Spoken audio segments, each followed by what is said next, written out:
ബംഗാൾ ഉൾക്കടലിൽ തീവ്ര ന്യൂനമർദ്ദം അതിവേഗം ശക്തമാകുന്നു. വൈകുന്നേരത്തോടെ ചുഴലിക്കാറ്റായി ശക്തി പ്രാപിക്കും. ചൊവ്വാഴ്ചയോടെ ഒഡീഷ, ആന്ധ്ര തീരം തൊടും. സനിസ ശോഭാചന്ദ്രൻ വിവരങ്ങൾ നൽകും. സനിസ, ന്യൂനമർദ്ദം ശക്തമാവുകയാണ്. കേരളത്തെ എങ്ങനെ ബാധിക്കും?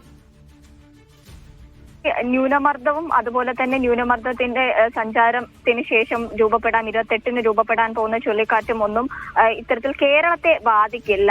ആന്ധ്ര, ഒഡീഷ, തമിഴ്നാട് സംസ്ഥാനങ്ങളെയാണ് ഈ ചുഴലിക്കാറ്റ് ബാധിക്കുക.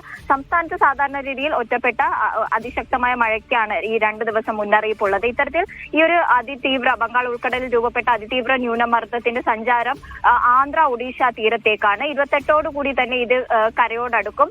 ശേഷം ഒഡീഷ അതുപോലെ തന്നെ തമിഴ്നാട്, ആന്ധ്ര സംസ്ഥാനങ്ങളിൽ വ്യാപകമായ മഴയ്ക്കുള്ള സാധ്യതയാണ് ഉള്ളത്. ഇത്തരത്തിലുള്ള ഒരു പ്രവചനമാണ് കേന്ദ്ര കാലാവസ്ഥാ വകുപ്പിൽ നിന്ന് ലഭിക്കുന്നത്.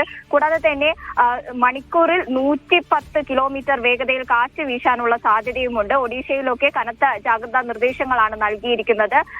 തമിഴ്നാട്ടിലും വ്യാപക മഴയ്ക്കുള്ള സാധ്യതയുണ്ട്. 28-ന് ഒറ്റപ്പെട്ട അതിശക്തമായ മഴയ്ക്കുള്ള സാഹചര്യമാണ് തമിഴ്നാട്ടിൽ നിലനിൽക്കുന്നത്.